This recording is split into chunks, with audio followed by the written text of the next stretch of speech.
kita pasti punya masalah. Kita nggak bisa menghindar dari masalah. Nah, waktu kita menghadapi masalah, kita akan diperhadapkan dengan keputusan. Apa yang kita harus lakukan? Nah, saya melihat bahwa banyak sekali orang Kristen yang tidak cakap menghadapi masalah dalam hidupnya. Karena itu begitu banyak DM, WA, email yang masuk ke Impact Community Indonesia, juga kepada saya di YouTube maupun di Instagram. Mereka bertanya begitu banyak problem dalam hidup yang menandakan banyak orang punya problem dan gak tahu bagaimana menghadapinya. Dan yang saya tahu bahwa Tuhan itu menaruh hikmat dalam hati kita, amin. Harusnya kita bisa menghadapi masalah. Karena 1 Korintus 10:13 bilang kita tidak akan diberikan pencobaan yang melampaui kekuatan kita. Tuhan itu setia, pasti kasih kita jalan keluar. Nah, hati-hatilah dengan respon kita, keputusan yang kita ambil dalam menghadapi masalah. Karena setiap keputusan atau respon kita akan menentukan apakah keputusan kita itu menyelesaikan masalah atau malah menambah masalah. Menyelesaikan masalah atau malah memperkeruh keadaan. Karena respon kita terhadap setiap masalah akan menentukan apa yang akan kita hadapi selanjutnya. Kita perlu hikmat dalam menghadapi setiap masalah di hidup kita. Mazmur 86 ayat 11 kita baca sama-sama. 3, 2, 1. Tunjukkanlah kepadaku jalan-Mu ya Tuhan, supaya aku hidup menurut kebenaran-Mu. Bulatkanlah hatiku untuk takut akan nama-Mu. Kita perlu banget berdoa seperti Daud. Tunjukkanlah kepadaku jalan-Mu ya Tuhan, supaya aku hidup menurut kebenaran-Mu. Memastikan setiap langkah kita berjalan dalam kebenaran. Katakan amin. Katakan, bulatkan hatiku untuk takut akan nama-Mu. Nah, 2 hal yang penting sekali yang harus menjadi dasar pertimbangan hati kita dalam mengambil keputusan apapun. Yang pertama, dasar pertimbangan hati kita haruslah dipimpin oleh takut akan Tuhan. Karena Tuhan akan memimpin orang-orang yang takut akan Dia. Mazmur 25 ayat 12 bilang ini, siapakah orang yang takut akan Tuhan? Kepadanya Tuhan menunjukkan jalan yang harus dipilihnya. Probably saudara yang ingin Tuhan menunjukkan jalan yang Anda harus pilih. Katakan, saya harus hidup takut akan Tuhan. Takut akan Tuhan itu adanya di dalam hati. Orang tidak bisa lihat apakah Anda takut akan Tuhan atau tidak. Tapi orang yang takut akan Tuhan itu, firman Tuhan katakan mereka akan menjauhi kejahatan. Artinya gini, sederhana. Orang yang takut akan Tuhan hatinya gak jahat. Amen. Tiap kali ngadepin masalah tuh ide jahat tuh gak keluar. Meskipun iblis membisikkan, dia tidak akan ikuti. Gak mungkin lah kita gak ada pikiran jahat. Pasti ada. Tapi orang yang takut akan Tuhan tidak akan mengikuti niat jahat. Yang kedua, kita harus berjalan dalam kebenaran firman Tuhan. Anda menghadapi masalah apapun, soal pajak, soal usaha, soal pernikahan, soal hubungan dalam keluarga dengan orang tua dan anak. Anda harus memastikan gini, sesuai firman enggak? Seorang pengusaha telepon saya dan bilang gini, Bu Heni, saya sedang dapat masalah besar. Pajak sedang mengusut perusahaan saya dan saya diminta bayar sangat mahal ya, berapa puluh miliar gitu. Karena suaminya meninggal dan dia enggak tahu apa-apa sebenarnya. Dia bilang sama saya, ada orang yang menawarkan bantuan supaya enggak usah bayar pajak sebesar itu. Menurut ibu bagaimana? Sebenarnya Anda enggak perlu tanya pendeta, karena pendeta bukan pengusaha. Anda cukup ngerti gini, kalau hatimu tuh takut akan Tuhan, kamu enggak akan melakukan kejahatan. Yang paham katakan amin. Yang kedua, kalau kamu tahu yang benar adalah yang sesuai firman Tuhan, Anda sudah tahu menyuap orang itu salah, Anda enggak akan pilih jalan itu. Yang paham katakan amin. Sebenarnya firman Tuhan sangat sederhana. Kita udah bisa pulang sekarang.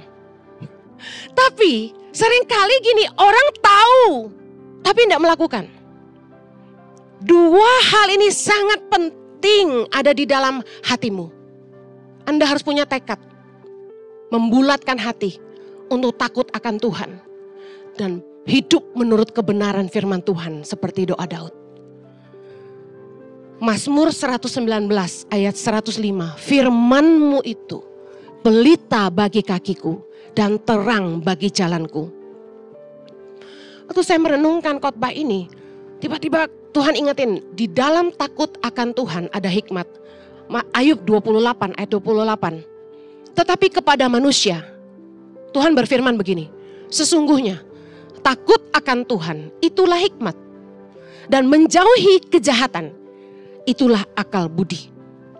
Kalau kita tuh takut akan Tuhan di dalam hati kita ya, Tuhan tuh akan ngasih kita hikmat.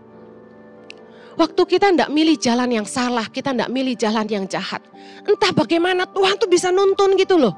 Yang pernah ngalami angkat tangan, saya pengen lihat. Yes, luar biasa. Kalau Anda hidup takut akan Tuhan, Anda pasti kaya dengan hikmat Tuhan. Orang kalau ngadapin masalah apa-apa tuh kayak yang gak tahu nih mesti ke kanan atau ke kiri. Coba cek hatimu takut Tuhan enggak? Karena kalau takut akan Tuhan ada dalam hatimu. Firman Tuhan berkata takut akan Tuhan ialah hikmat. Ada hikmat Tuhan yang tiba-tiba Tuhan taruh di hati. Lakukan ini. Amsal 14 ayat 26-27. Ini luar biasa. Pegang ini. Baca sama-sama. Dalam takut akan Tuhan ada ketentraman yang besar. Bahkan ada perlindungan bagi anak-anaknya. Katakan amin. Ayat 27. Takut akan Tuhan adalah sumber kehidupan.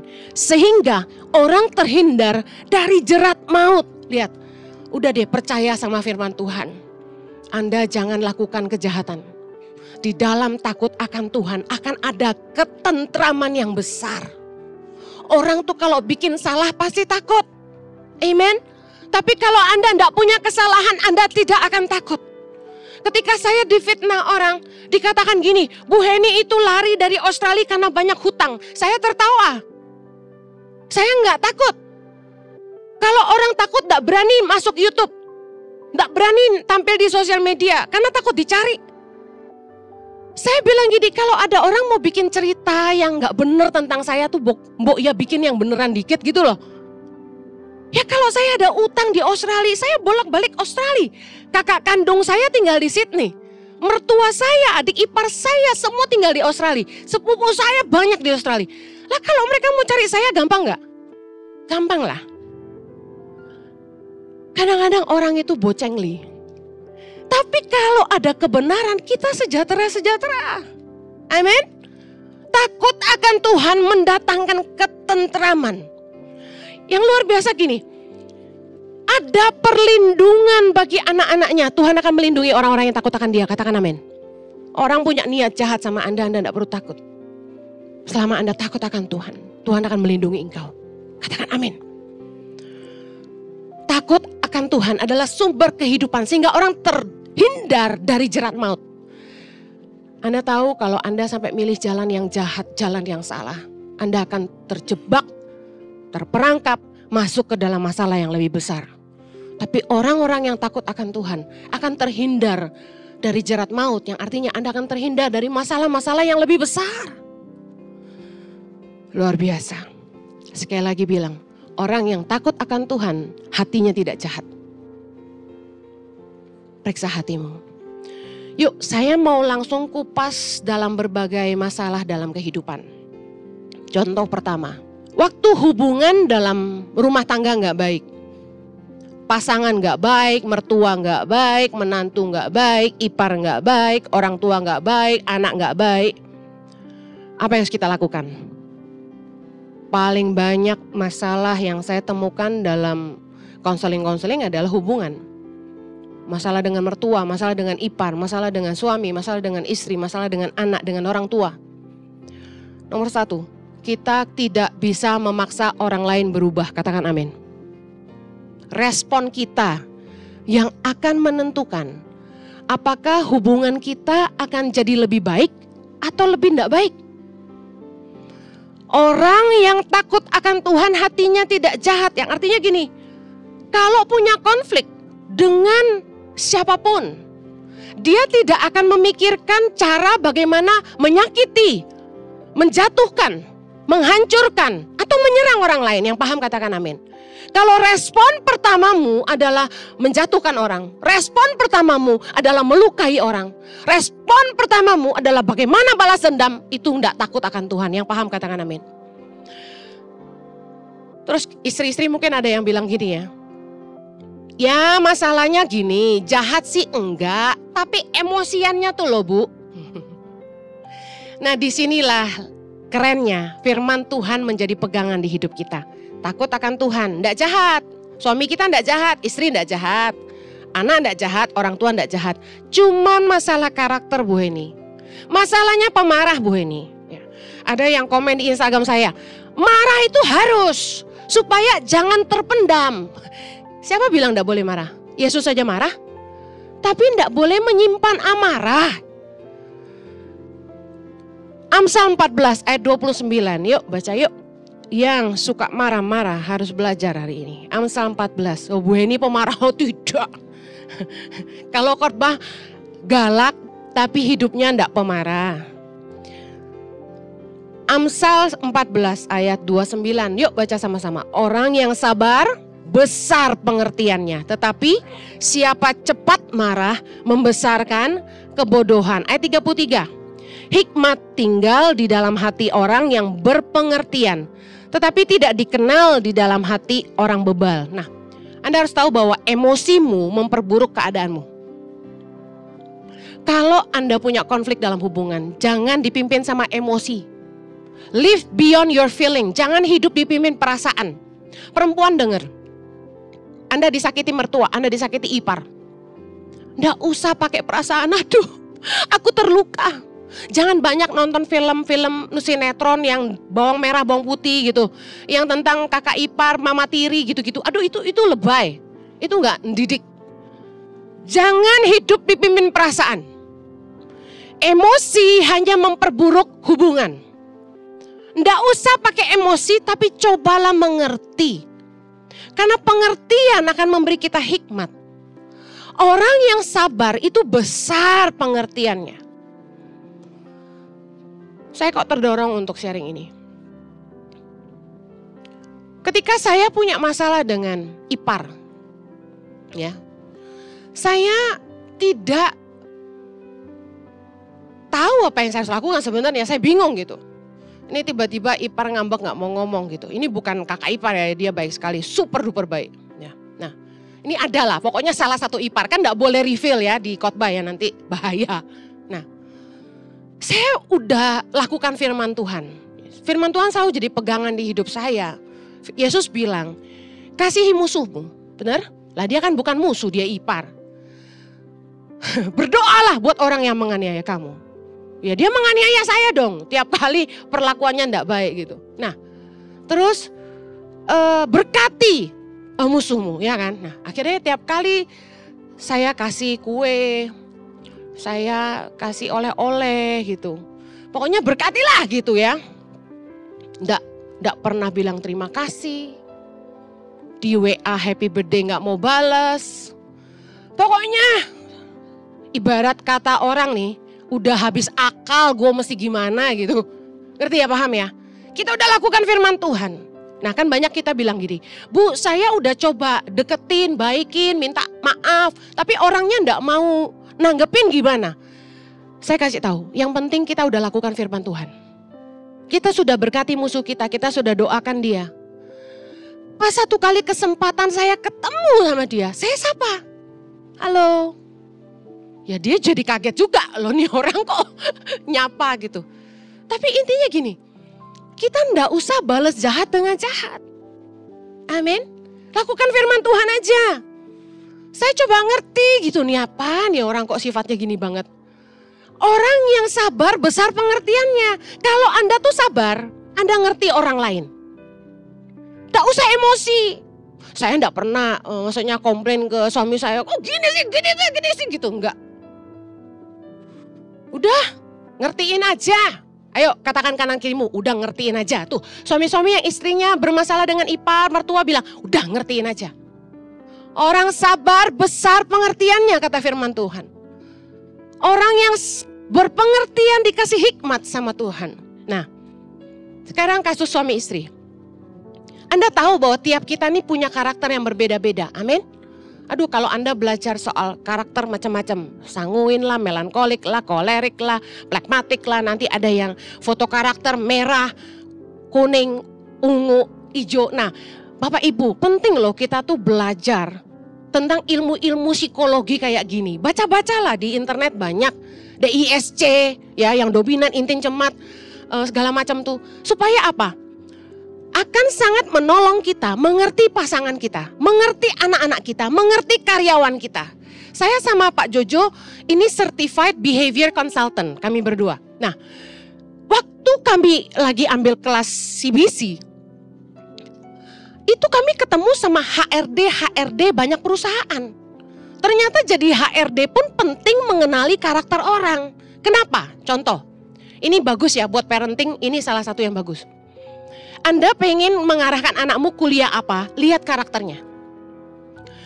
Tanya dia gini, kamu senang ketemu orang banyak? Dia bilang enggak. Ya udah, jangan paksa marketing. Stres dia. Kamu suka banyak ngomong? Enggak. Jangan taruh front desk. Jangan taruh kerjaan yang banyak ketemu orang. Dia enggak suka. Oh iya, orang bisa bertumbuh, orang bisa belajar. Merespon dengan benar, jadi profesional. Contoh, saya introvert. Artinya orang yang tertutup sebenarnya. Nggak suka bergaul, stres ketemu orang banyak, stres dideketin orang asing. Makanya kalau orang minta foto rame-rame saya takut. Kemudian saya nggak nyaman ketika duduk di pesta. Saya senangnya itu kecil aja, nggak suka rame-rame gitu. Makanya saya jarang kawin, pesta kawin saya jarang hadir. Nah, kemudian saya nggak nyaman kalau dijemput orang asing yang saya tidak kenal, saya stres. Bayangin, selama belasan tahun saya khotbah keliling, saya dijemput orang asing, itu saya tertekan sekali. Tapi kok bisa jadi seperti saya hari ini? Seorang introvert bisa ngomong depan orang banyak, bisa memandang Anda tanpa rasa takut. Namanya belajar, bertumbuh dan merespon dengan benar. Yang bisa membuat saya berubah, profesionalisme. Saya pengkhotbah, masa enggak bisa lihat orang? Kan harus bisa. Tapi turun dari mimbar, balik ke Henny yang introvert. Gak bisa banyak omong sama orang yang enggak baru kenal. Jadi kayak tengil, sombong gitu. Nah, anak-anak itu punya karakter satu, ekstrovert, terbuka. Nah, model yang bisa jadi contoh Pak Jojo. Halo, apa kabar? Wah, apa kabar bro? Yes. Ya, ngomong dari bakmi sampai bakso, sampai kuburan, sampai sepak bola, sampai politik, semua bisa. Nah, ekstrovert. Energinya didapat dari ketemu orang banyak. Crowd makes him happy. Makin rame, Pak Jojo makin semangat. Yes! Gitu. Nah, ekstrovert harus banyak ketemu orang. Dia tuh menemukan sukacita ketika ngobrol sama orang gitu. Nah, banyak suami-suami kita yang ekstrovert misalnya. Istri yang introvert kayak saya itu sebel.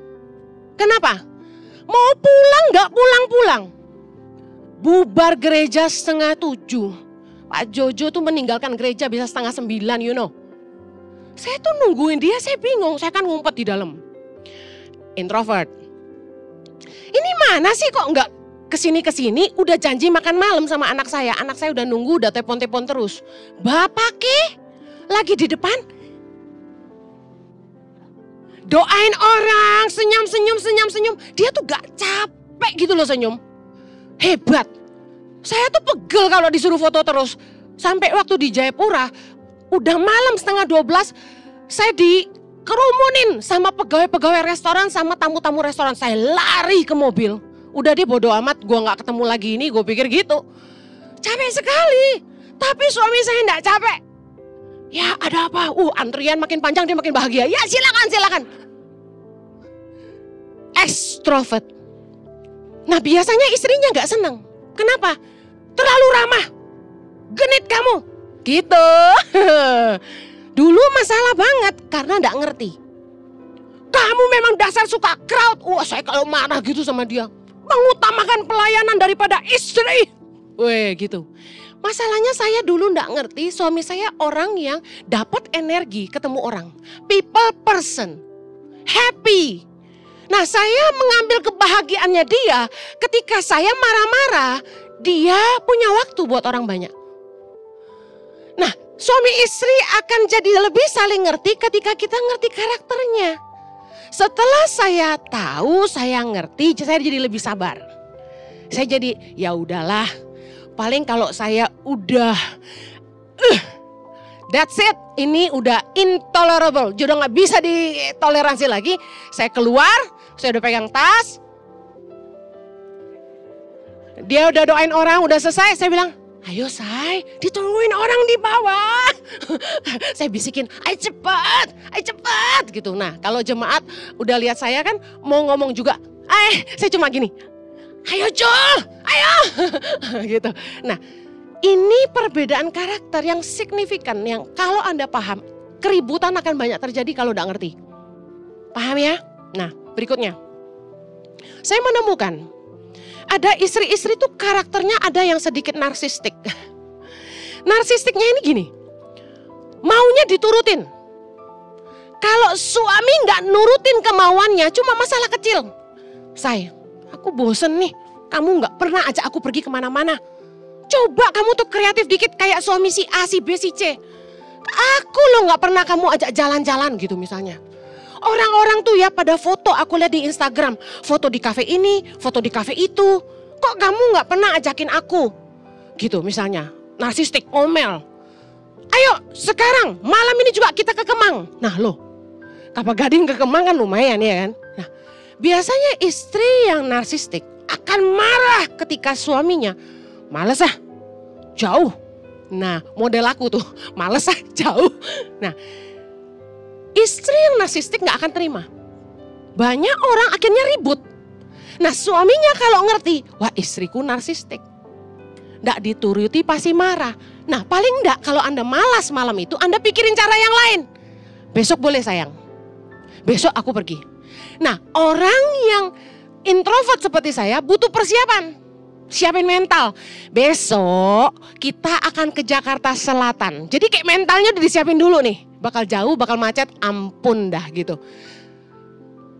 Jadi ada pengertian yang dalam sehingga rumah tangga enggak perlu bertengkar terus.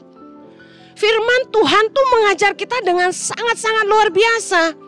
Firman Tuhan ngajarin kita cara berkomunikasi dengan baik. Amsal 15 ayat 1.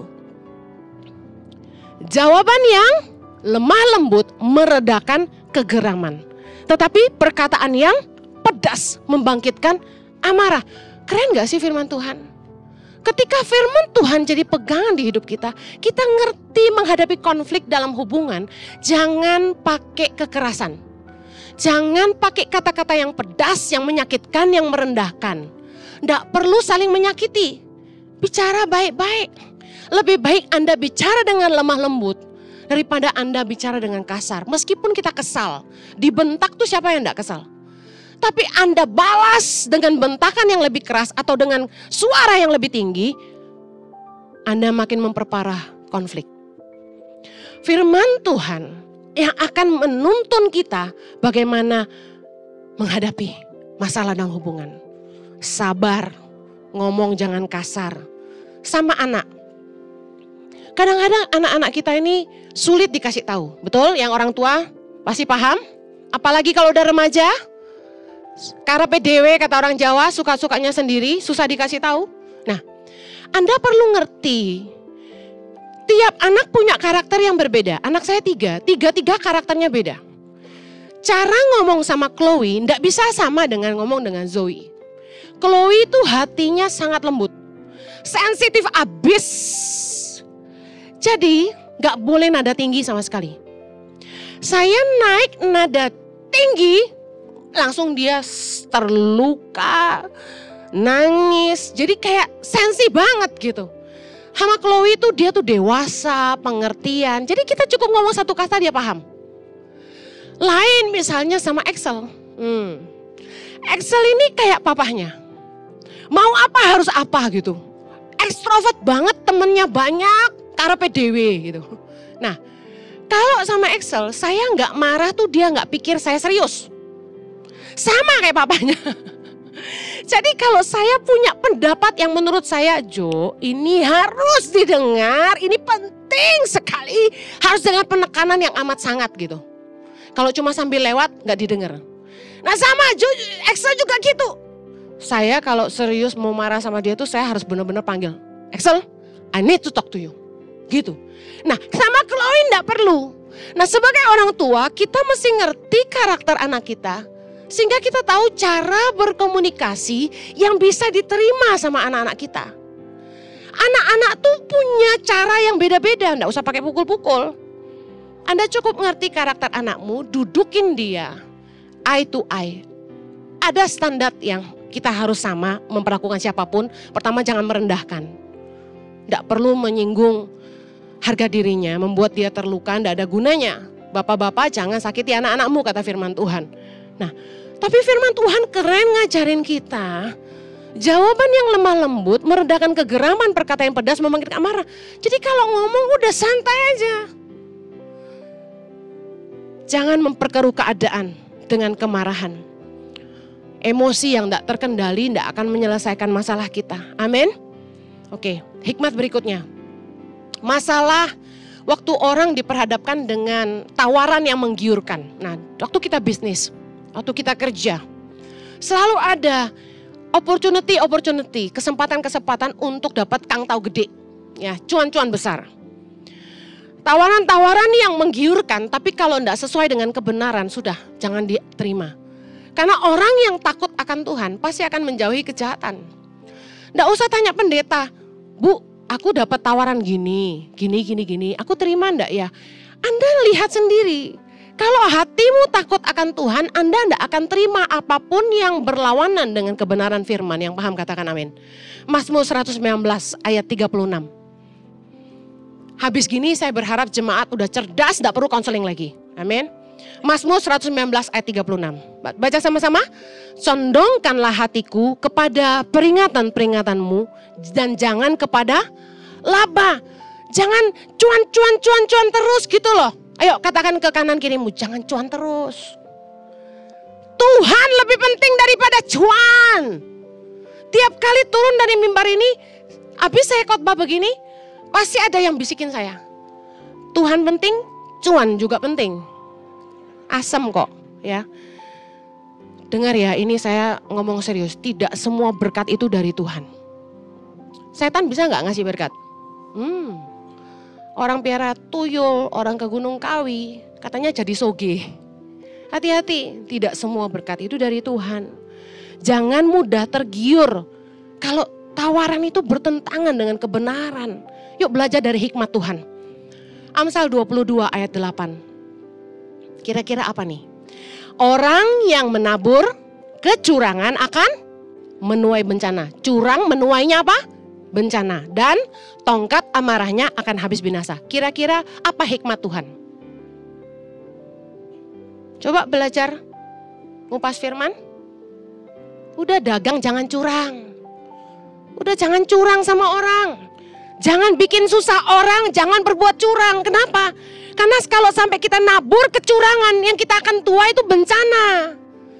Orang kaya hari ini belum tentu kaya lagi besok. Saya nyaksikan dengan mata kepala saya, kaya meleleh dari orok sampai tua. Tahu-tahu tua masuk penjara. Kenapa? Curang. Berikutnya, Ulangan 16 ayat 19. Yuk, janganlah memutarbalikkan keadilan. Janganlah memandang bulu.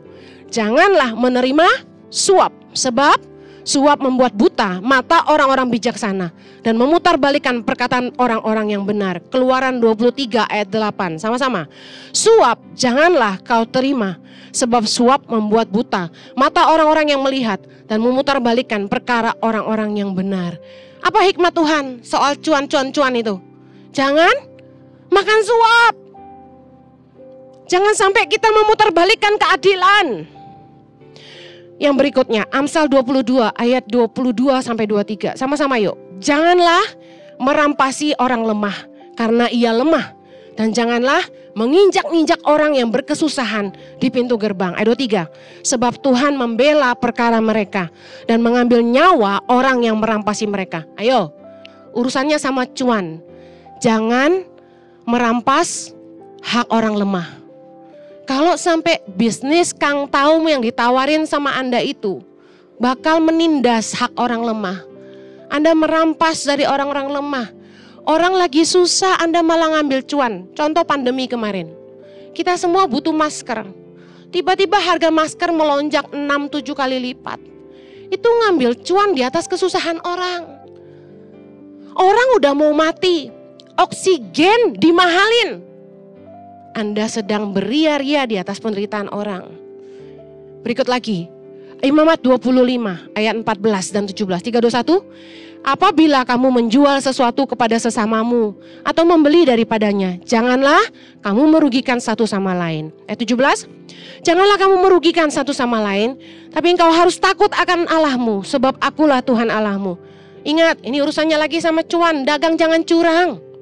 Saya kesel banget, saya pesan keran wastafel, datang yang dikirim warnanya beda, padahal di cat itu dia sudah tanya, Bu, warna yang ibu mau tidak ada. Warna ini mau enggak? Saya sudah bilang tidak mau. Kembalikan saja dananya. Apa yang terjadi? Tetap dikirim ke rumah saya. Begitu dibuka sama staf saya, pakai video unboxing, kita terus kirim balik. Kita bilang, sorry ini kok kita nggak mau tetap dikirim, saya mau return. Apa yang terjadi? Dia bilang gini, keran yang dikembalikan cacat. Udah berat katanya gitu. Lah kita bingung dong. Kita nggak periksa waktu dia kirim itu berat apa enggak. Sedetail itu dia bisa foto, nih beratnya di sini. Berarti kan dia tahu banget beratnya di mana. Lah kita yang terima nggak tahu. Nah warnanya kan silver, kita nggak kelihatan gitu loh. Berat kan sulit dilihat ya kalau silver ya. Akhirnya kita bilang loh, begitu terima, kita video unboxing, kita langsung kirim balik. Kita nggak pakai, lagian kan sudah bilang nggak mau. Dia nggak mau balikin uang kita. Dia tetap bilang, sorry ya, udah persyaratannya kalau balikin gak boleh cacat. Kita harus bisa jual lagi. Jahatnya minta ampun. Saya kasih tahu, kita untung satu kali, kita akan merugikan orang lain, kita buntung selamanya. Buat apa cuan satu kali tapi ngerugiin orang, besok-besok kita gak dipercaya lagi sama orang. Orang benar itu akan pegang sumpah walaupun rugi, kata firman Tuhan. Kita gak boleh ngerugiin orang. Udah dagang jangan curang. Semua orang dagang barang sama. Yang membedakan apa? Jujur ndak jujur pedagangnya. Bisa diandalkan ndak? Kalau barang beli sama dia rusak bisa balikin ndak? Saya kasih tahu, customer adalah raja. Itu adalah pepatah yang benar. Bahwa gini, kita ndak bisa jualan kalau customer ndak percaya kita. Amen. It's all about people. Yesus aja datang buat manusia kan. Kita ndak boleh jahat sama orang. Terakhir, Amsal 22 ayat 1. Baca yuk, nama baik lebih berharga daripada kekayaan besar dikasih orang. Lebih baik daripada perak dan emas. Hikmat dalam menghadapi masalah. Meskipun Anda mengalami pergumulan, jangan pernah menurunkan nilaimu. Jangan pernah mengurangi kualitasmu. Tetap jaga nama baikmu. Orang kadang-kadang gini. Dia biasanya kalau mau untung lebih banyak, olinya dicampur. Saya kan keluarga spare part mobil, jadi saya paham gitu. Saya punya teman, di belakang rumahnya itu ada gudang, oli asli dicampur sama minyak tanah atau apa saya nggak tahu. Supaya apa? Cuannya lebih gede. Orang zaman sekarang ambil botol-botol parfum asli yang dibuang orang yang udah habis, diisi, disuntikin parfum palsu. Akhirnya orang beli kan, dikira asli kan. Bahkan dimasukin ke departemen store yang besar-besar di mall, Anda paham lah. Orang beli kaget loh, kok nggak tahan lama ya, wah ini kok bohong nih. Saya kasih tahu, di tengah pergumulan, sesusah apapun bisnis, seslow apapun usaha, jangan pernah nurunin kualitasmu. Tuhan akan bela kamu kalau kamu benar. Kalau Anda curang, Anda nipu orang, Anda merugikan orang lain, takut akan Tuhan tidak ada di hatimu. Amen.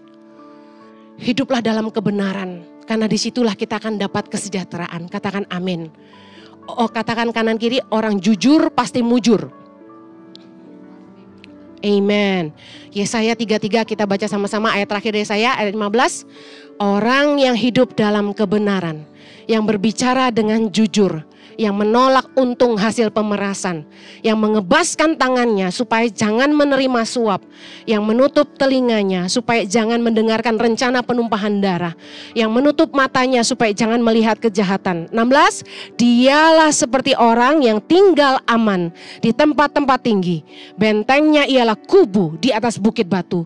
Rotinya disediakan, air minumnya terjamin. Ada pemeliharaan Tuhan atas hidup orang-orang benar. Katakan amin. Respon kita dalam menghadapi masalah akan menentukan apa yang akan kita hadapi selanjutnya.